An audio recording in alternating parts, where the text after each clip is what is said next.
तकवे से लैस कर लिया, तकवे से मुज़य्यन कर लिया और तकवे से भर लिया। आपको मालूम है लफ्ज़ ईमान सिर्फ इस्लाम के अंदर है।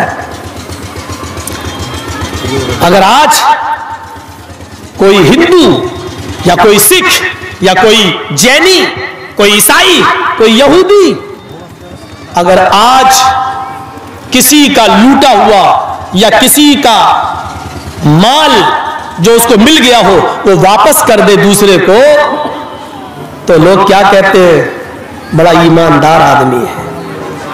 हिंदू भी क्या कहता है, यार बड़ा ईमानदार है, जबकि लफ्ज़ ईमान हिंदू धर्म के अंदर नहीं है, जैनी में नहीं है, सिख में नहीं है। ईमानदारी और अमानतदारी अगर किसी मजहब ने सिखलाई है तो वो इस्लाम है। कोई फायदा नहीं है जलसे कराने से और तक़िया कराने से अगर हमारे अंदर ईमानदारी और अमानतदारी पैदा नहीं हो रही है तो। आपको मालूम है सुनिए, जापान की राजधानी क्या है? टोक्यो। टोक्यो के अंदर एक जापान का रहने वाला टैक्सी ड्राइवर है, और सुनो, टैक्सी ड्राइवर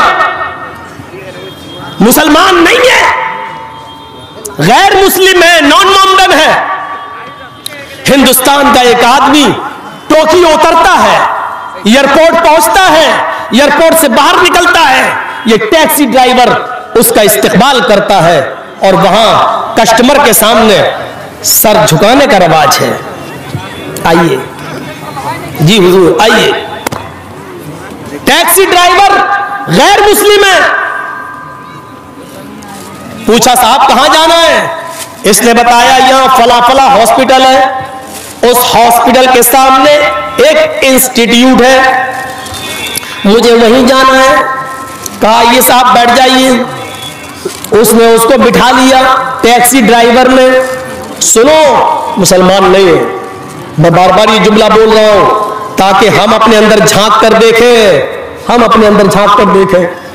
वो मुसलमान नहीं है। उसने उस आदमी को अपनी गाड़ी में बिठाया, टैक्सी में सवार किया और मीटर ऑन कर दिया। चलिए, ये चलने लगा। 5 मिनट चलने के बाद ड्राइवर ने मीटर ऑफ कर दिया, ऊपर कर दिया और चल रहा है। 3-4 किलोमीटर तक चलने के बाद उसने मीटर को फिर ऑन कर दिया है और मंजिले मकसूद पर लाया, उसको उस हॉस्पिटल के पास पहुंचा दिया। यह आदमी टोक्यो के उस नॉन मोमडन आदमी उस टैक्सी ड्राइवर की जबान नहीं समझता है, कुछ कहना चाहता है लेकिन वो नहीं समझ रहा है, और वो जो कह रहा है वो ये नहीं समझ रहा है। ये बार बार कह रहा है कि तुमने मीटर क्यों ऑफ किया, फिर ऑन, लेकिन वो नहीं समझ रहा है, चलाए चला जा रहा है। जब मंजिले मकसूद पर आ गया तो उसने मीटर में जो बिल देखा, कहा इतना बिल। वहां भीड़ लग गई। जो इंडिया से आदमी गया था उस आदमी को लेने वाले लोग आ गए। इस आदमी ने उनसे कहा जरा इससे पूछो कि उसने थोड़ी दूर चलने के बाद मीटर क्यों ऑफ कर दिया, और 3-4-5 किलोमीटर के बाद उसने मीटर को ऑन कर दिया। इसने 3-4-5 किलोमीटर जो ऑफ मीटर किया उसका बिल नहीं लिया है। हम तो इसको पूरा बिल, पूरा पेमेंट करना चाहते हैं, लेकिन इसने मीटर ऑफ करके थोड़ी देर के बाद ऑन किया है। इससे पूछो कि इसने ऐसा क्यों किया है। टैक्सी ड्राइवर से जब पूछा जाता है कि आपने ऐसा क्यों किया है, तो उसने कहा साहब मैं जब लेके चल रहा था अपने कस्टमर को, तो मुझे जहां से मोड़ना था, जिस चौराहे से मोड़ना था, मैं चूक गया और मैं थोड़ा सा आगे निकल गया। अब अगर पीछे आता तो मुझे भारी जुर्माना देना पड़ता, इसलिए मुझे आगे ही बढ़ना था, और आगे बढ़ने के बाद जो टर्न हमें लेना था वो 3-4-5 किलोमीटर से पहले नहीं था, इसलिए मैंने मीटर ऑफ कर दिया, क्योंकि ये मेरी गलती थी, ये मेरी चूक थी। तो मैं अपनी गलती और अपनी चूक का पेमेंट इससे कैसे ले लूं? तो 4-5 किलोमीटर जो मैं लेके चला इसको, और जब फिर मैं उसी मोड़ पे आया जहां आना था, वहां फिर मैंने मीटर ऑन कर दिया, और जो 5 किलोमीटर जो मैंने मजीद इसको लेके चला वो मेरी गलती थी, इसलिए मैं अपनी गलती का बिल इससे नहीं ले सकता। साहब, ये हमने नहीं सीखा है, ये मेरी माँ और बाप ने नहीं। ईमान वही नहीं है जो हम कलमा पढ़ने के बाद इस्तेमाल करते हैं। इस आदमी ने 40 दिन का चिल्ला नहीं लगाया था, इस आदमी ने 4 महीने की जमात में शिरकत नहीं की थी, इस आदमी ने कलमा नहीं पढ़ा था, इस आदमी की लंबी दाढ़ी नहीं थी, इस आदमी के सर पे टोपी नहीं थी, लेकिन था तो वही ईमान था इसके अंदर जो एक इस्लाम ने हमें सिखलाया है। मेरे प्यारे साथियों, एक गैर मुस्लिम के इस वाक़े से अंदाजा लगाइए, बंगाल के अंदर भी टैक्सी ड्राइवर है, हम ही लोगों में से बहुत है, चला रहे हैं। क्या ये ईमानदारी आज हमारे अंदर है? कलमा पढ़ने के बाद, इस्लाम लाने के बाद, मुसलमान होने के बाद, जुमे की नमाज पढ़ने के बाद, रमजान के रोजे रखने के बाद, क्या ये ईमानदारी हमारे अंदर है? क्या हम इतना लंबा चौड़ा घुमाने के बाद क्या हम बिल नहीं लेते हैं? अगर इस्लाम लाने के बाद और मुसलमान होने के बाद ये ईमानदारी आपके अंदर नहीं है, तो अफसोस है आपकी ईमानदारी पर, अफसोस है आपकी ईमान पर, और अफसोस है आपके इस्लाम पर। हम कहां हैं? तकवा हमारे अंदर नहीं। इसलिए बर्नार्ड शॉ ने कहा था, बर्नार्ड शॉ ने, ईसाई है, बर्नार्ड शॉ ने कहा था, मैं पूरे यूरोप घूमा और मैं अरब भी घूमा। अरब सिर्फ सऊदी अरब ही नहीं है, इराक, ईरान, शाम, फिलिस्तीन, ये सब अरब में कहलाता था। मैं यूरोप भी घूमा, मैं अरब भी घूमा, मैंने यूरोप के अंदर ढूंढा, मुझे मुसलमान नहीं मिला, लेकिन इस्लाम मिला। बर्नार्ड शॉ ने क्या कहा था? पूरे यूरोप के अंदर मैं घूमा, लेकिन मुझे मुसलमान नहीं मिला, इस्लाम मिला। यानी इस्लाम ने ईमानदारी की जो तालीम दी है वो मुझे मिला इस्लाम। मैंने यूरोप में घूमा, एक भी मुसलमान नहीं मिला, लेकिन इस्लाम यहां मिला। और मैं अरब घूमा तो अरब के अंदर मुझे इस्लाम तो, हमें अरब के अंदर हमें मुसलमान तो मिला, लेकिन इस्लाम नहीं मिला। अरब के अंदर मुझे मुसलमान तो मिला, लेकिन इस्लाम नहीं मिला। यूरोप के अंदर मुझे इस्लाम मिला, लेकिन मुसलमान नहीं मिला। मेरे भाइयों, हम इस्लाम को तो मानते हैं, लेकिन मुसलमान नहीं है। और बहुत से लोग मुसलमान नहीं है, लेकिन इस्लाम की तालीम पर वो अमल कर रहे हैं। हमें टूथ ब्रश चाहिए, और स्टेशनों पे चले जाओ तो हिंदू भाइयों को मिसवाक करते हुए देखोगे। बाबा रामदेव ने आज तक टूथपेस्ट नहीं किया, पतंजलि दंत मंजन बना रहा है, लेकिन खुद नीम की दातून करता है।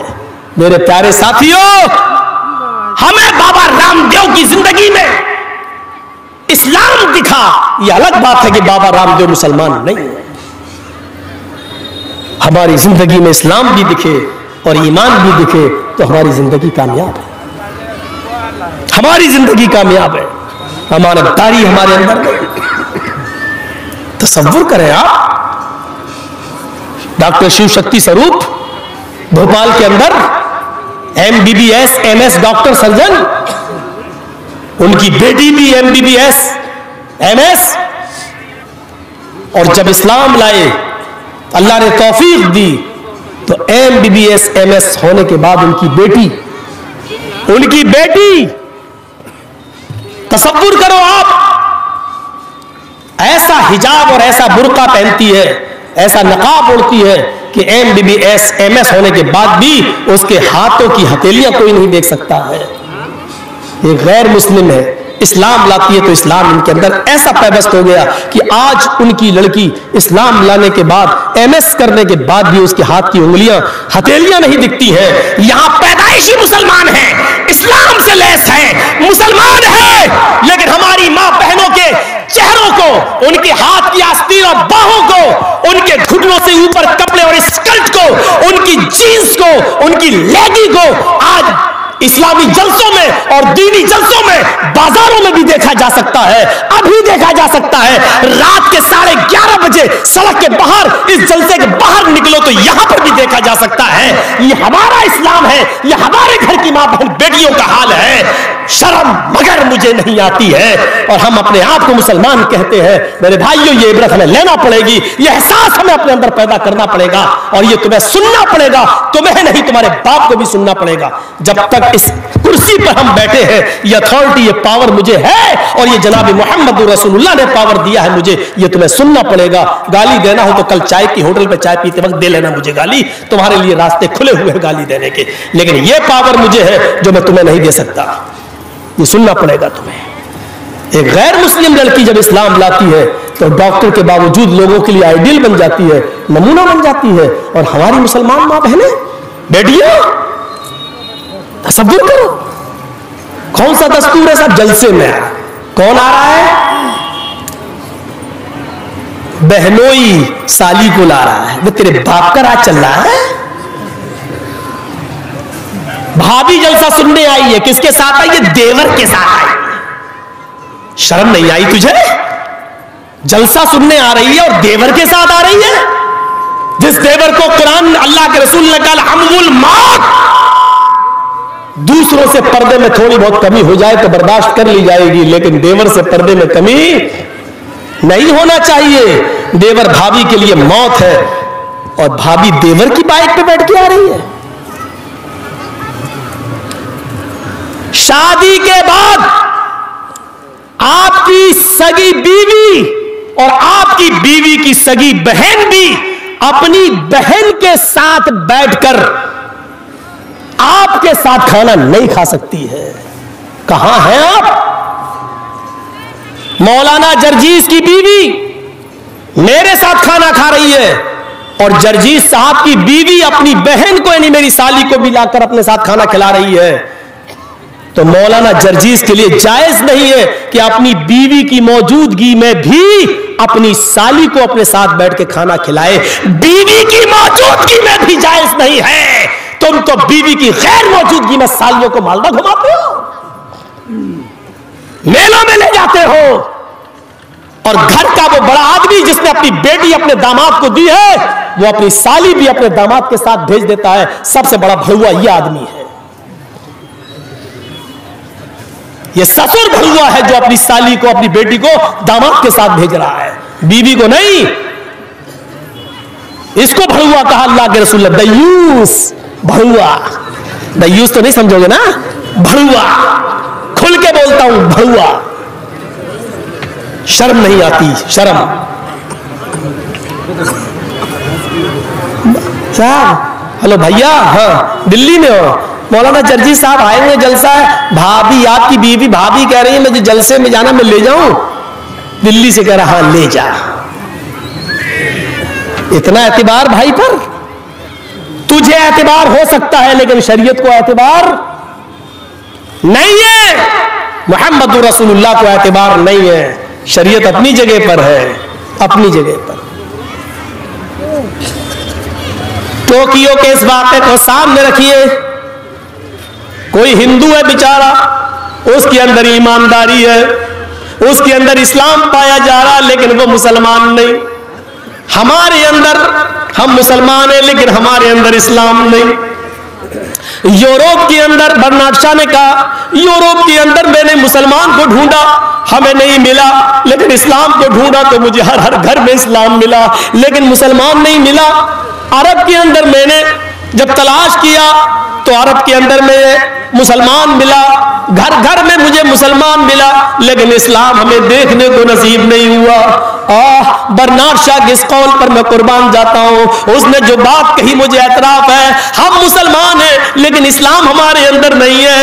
और उस आदमियों के अंदर, यूरोप के अंदर इस्लाम तो घर घर में है लेकिन वहां मानने वाले मुसलमान नहीं है। इस्लाम की तालीमात पर अमल हो रहा है। मेरे भाइयों, ये कोरोना वायरस जो फैला नहीं है, फैलाया जा रहा है। इतना है नहीं जितना इसका हवा खड़ा किया जा रहा है, ताकि लोग रोजगार पर सवाल न करें, अर्थव्यवस्था पे सवाल न करें, हमारी पूछताछ न हो। भीड़, लाखों की भीड़ बिहार के चुनाव में हुई, तब तक कोरोना नहीं था, लेकिन जैसे ही चुनाव खत्म हुए कोरोना का हवा फिर खड़ा कर दिया गया है। इस कोरोना का एक ही इलाज है मेरे भाइयों। आज अमिताभ बच्चन की आवाज में तुम सुन रहे हो, अभी कोरोना खत्म नहीं हुआ है। जरा सी भी ढिलाई। ये फिल्मी दुनिया का हीरो आज ऐलान कर रहा है इसका जो इलाज और तरीका ये बदला रहा है, ये तरीका तुम्हारे इस्लाम के अंदर मौजूद है। बार बार हाथ धोइए, ये बार बार हाथ धोने का मिजाज तुम्हें नमाज में नजर आएगा।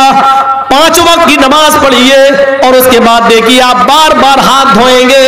अल्लाह के नबी फरमाते हैं क़ज़ाए हाजत, लैट्रीन पेशाब पायखाना करके जब वापस आओ तो आप अपने जमीन पर हाथ मारिए, मिट्टी से अपने हाथ को धोइए। मिट्टी के अंदर जरासीम को, जम्स को मारने की बहुत अच्छी सलाहियत मौजूद है। नाक में पानी डालिए, चढ़ाइए और नाक को झाड़िए। यह है कोरोना का इलाज।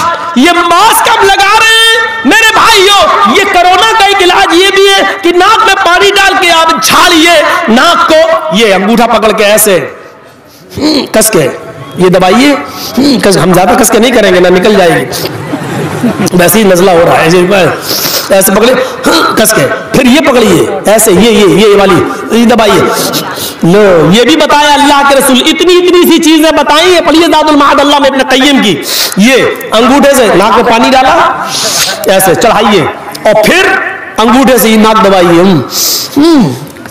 जोर से, फिर ये पकड़िए ऐसे, फिर दबाइए और फिर ऐसे करके झाड़ दीजिए, फिर हाथ धोइए। ये बार बार हाथ धोना, नाक में पानी डालना, चेहरा धोना, यही तो बताया जा रहा है। बार बार हाथ धोइए, चेहरा धोइए, हैं? सैनिटाइजर लेके इस्तेमाल करिए। सैनिटाइजर की बिक्री हो रही है, मास्क की बिक्री हो रही है। मास्क की अल्लाह के रसूल सल्लल्लाहु अलैहि वसल्लम ने क्या कहा? खांसते वक्त एक दूसरे के मुंह पे नहीं। अल्लाह के रसूल सल्लल्लाहु अलैहि वसल्लम ने क्या फरमाया? खांसी आए तो मुंह पे हाथ रख लो, जमाई आए तो मुंह पे हाथ हो। पूरा कोरोना का इलाज अमिताभ बच्चन तो आज सरकार की गाइडलाइन बयान कर रहा है। इमाम कायनात ने जो तरीका बताया है वो पूरी जिंदगी में कयामत की सुबह तक कभी कोरोना घर में नहीं आएगा। अगर तुम 5 वक्त की नमाज और उसमें बनाया जाने वाला वो वुजू जो जनाब मोहम्मद रसूलुल्लाह के तरीके पर बताया गया है, उस तरीके से अगर कोई आदमी बनाना शुरू कर दे तो उसको कभी कोरोना हो ही नहीं। कोरोना तेरी खोपड़ी में हो सकता है, लेकिन ऐसा करने वाले को कोरोना नहीं हो सकता। एक तरफ कोरोना का इलाज भी नहीं है और दूसरी तरफ टीवी में सुन रहे हैं कि इतने सही हो गए। देख रहे हो, इतने बीमार, इतने सही। अबे जब वैक्सीन बनी ही नहीं है, कोरोना का कोई इलाज ही नहीं है, तो सही कैसे हो रहे हैं? ये बीजेपी का आदमी है, इसको अंदर डालो। ये मोदी का खिलाफ बोल रहा है, इसको अंदर डालो। ये हाल हो रहा है। ये वैक्सीन अब फिर ये चल रहा है, फिर बढ़ा दिया गया है, फिर दिल्ली में दिखाना। जानते हो उसके पीछे क्या राज है? बहुत कुछ है, बहुत कुछ। आप वहां तक नहीं पहुंच पाएंगे। उस पॉलिसी को समझना मुश्किल है, इनकी शैतानी चालों को समझना मुश्किल है। वल्लाह ये रात में जब अंधेरे कमरे में सोते होंगे तो इनके पास शैतान चल के आता होगा और बताता होगा। इनकी शैतानी चालों से हम वहां तक हमारा दिमाग पहुंच ही नहीं पाता। जहां तक हमारा दिमाग पहुंच पाता है उसके बाद इनकी शैतानी खोपड़ी उसके आगे से चलती है, उसके आगे से चलती है। या अय्युहल्लज़ीना आमनू तक़ुल्लाह वल तंजुर नफ्सुम मा क़द्दमत लिग़द। कल क़यामत के दिन के लिए तुमने कौन सी तैयारी कर रखी है? आइए तुम्हें एक तक़वे से भरा हुआ एक ऐसा वाकया मैं तुम्हें सुनाऊं जो वाकया हमारे दिलों को भी झंझोड़ देगा, हमारे ज़मीर को भी झंझोड़ देगा और हमारे अंदर जो गर्द गुबार बैठ गई है गुनाहों की उसको भी दूर करेगा इंशाअल्लाह। आइए मैं आपको एक ऐसे वाकये की तरफ लेके चलता हूं जो हमारे और आपके होश उड़ा दे। सुनिए, ऐसी मिसाल आपने नहीं सुनी होगी। मेरी माँ बहनें सुन रही है, पर्दे के अंदर बैठी हुई है, जरा गौर से सुने। मैं बहुत आहिस्ता और बहुत ठोस लफ्ज उर्दू के इस्तेमाल नहीं कर रहा हूं, बहुत आसान हिंदी और उर्दू के वर्ड इस्तेमाल करता पड़ता मुझे बंगाल में, ताकि आप लोग समझ सकें। अब कोई उठेगा नहीं। ये वाकया जब तक मैं सुना रहा हूं तब तक कोई ना उठे। पेशाब अगर लग रहा हो तो यही कर लो, लेकिन उठो नहीं। जरा सुनिएगा, गौर से सुनना। खाने काबा जिन्होंने देखा होगा, गए होंगे, उन्होंने देखा है, और जिन्होंने वहां नहीं गए होंगे तो उन्होंने टीवी में, फोटो में, पोस्टर में देखा होगा। काबा, 1 रकात नमाज पढ़ने का सवाब 1 लाख रकात के बराबर। खाने काबा के अंदर ऐलान होता है कि चांद नजर आ गया है रमजान का, आज से तरावी शुरू होंगी। ऐलान होते ही लोग मस्जिदों की तरफ भागने लगे। इमाम हरम के पीछे तरावी पढ़ना चाहते हैं। एक रकात का सवाब 1 लाख रकात के बराबर है। आज इमाम हरम के पीछे नमाज पढ़े। इधर उधर से भी लोग आने लगे। मक्के के घर घर खाली होने लगा। लोग खाने काबा की तरफ बढ़ने लगे।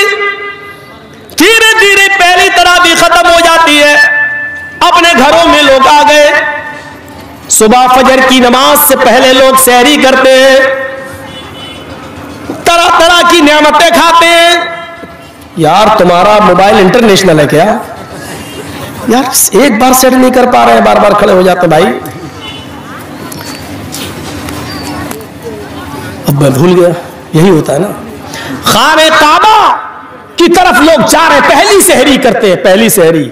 और सहरी के बाद ये उम्मीद है, ये तमन्ना है कि हम इमाम हरम के पीछे फजर की नमाज पढ़ें। और सुनिए, अभी आप सुनेंगे तो कोई शायद पत्थर दिल इंसान हो जिसके आंख से आंसू ना आए। वो पत्थर ही दिल होगा जिसके आंख में आंसू ना आ जाए। इस वाक़े को सुनिए आप। इमाम हरम के पीछे नमाज पढ़ना चाहते हैं, तरह तरह की नियामतें खाई जा रही है, सहरी हो रही है। सहरी में हर किस्म के आइटम रखे हुए हैं। और मक्के में शायद ही कोई घर ऐसा हो जिस घर में सहरी करने के बाद उस घर का आदमी खाने काबा में नमाज पढ़ने न जाना चाहता हो। सहरी का टाइम खत्म होता है, फजर की आजान की आवाज आने लगती है। काबे का मुअज्जिन आजान देता है, अल्लाहु अकबर अल्लाहु अकबर अल्लाहु अकबर की ये नदा, ये आवाज जबले अबू कबीस से टकराते हुए, कैनका से टकराते हुए, अरब के इर्द गिर्द घाटियों से अल्लाहु अकबर की आवाज पहाड़ियों से टकराते हुए खाने काबा के गिलाफ से टकराती है। इस आवाज को सुनने के बाद मक्के का एक एक आदमी खाने काबा की तरफ इमाम हरम के पीछे नमाज पढ़ने के लिए जाना चाहता है। लेकिन उसी मक्के के अंदर थोड़ी दूरी पर, 2-3 किलोमीटर की दूरी पर एक 86 ईयर्स ओल्ड 86 साल का बूढ़ा आदमी रहता है। और पूरे मक्के के अंदर उससे ज्यादा गरीब घर कोई नहीं है। 86 साल का बूढ़ा, उसकी 4 जवान बेटियां। सुनो, मैं किसी को भी खड़ा करके पूछ सकता हूं मैं क्या क्या बताया। 4 बेटियां, 2 बहनें, कितने हो गए? 6। उसकी 4 बेटियां, 2 बहनें और एक बूढ़ी सास। उसकी भी जिम्मेदारी इसी बूढ़े आदमी के ऊपर। और मिस्कीन बीवी, गरीब, कितने हो गए? 8। और खुद 1, 9। बूढ़ा आदमी 86 साल का, पैर कमजोर हो चुके हैं, ज्यादा चल फिर नहीं सकता है, तब वो 2 नहीं कर सकता है। कोई जवान बेटा नहीं है जो बुढ़ापे में सहारा बन सके। 4 बेटियां हैं जिनकी शादी कराना है, 2 बहनें, उनकी भी शादी कराना है। बूढ़ी सास है, जब तक वो जिंदा है उसको खिलाना और पिलाना है, उसका कोई नहीं है। और बीवी की जिम्मेदारी तो वैसे ही आयद है। 8 लोगों की किफालत इसके ऊपर। सुबह सहरी खाने के लिए इसके पास कुछ नहीं है। सूखी रोटी के टुकड़े, रात के अंधेरे में चुपके से पानी में भिगो देता है। सहरी के टाइम पर उठकर सबको खिलाता है, खुद खाता है, पानी के चंद घूंट पीता है और रोजा रख लेता है। इनके अलावा भी एक और चीज है, सबके पास जो कपड़े पहनी हुई है, चारों बेटियां, दोनों बहनें, सास और बीवी, वो एक ही कपड़ा है और वो कपड़े भी कई जगह से फटे हुए हैं, उनके दामन फटे हुए हैं। ये बूढ़ा आदमी जो कमीज पहनता है, जो चादर ओढ़ता है, पहले खुद नमाज पढ़ता है, फिर अपनी बीवी को चादर देता है, फिर बीवी नमाज पढ़ती है, उसके बाद एक एक करके अपनी बेटियों को देता है, बेटियां, फिर बहनें, फिर सास, इस तरीके से बारी बारी एक एक करके नमाज अदा करती है। मक्के के अंदर सब लोग खाने काबा में जा रहे हैं नमाज पढ़ने के लिए, तरह तरह की नेमतें खाई हुई हैं। सिर्फ यही एक बूढ़ा आदमी है जो अपने घर में नियत है, घर में जाना चाहता है खाने काबा, लेकिन जा नहीं पा रहा है।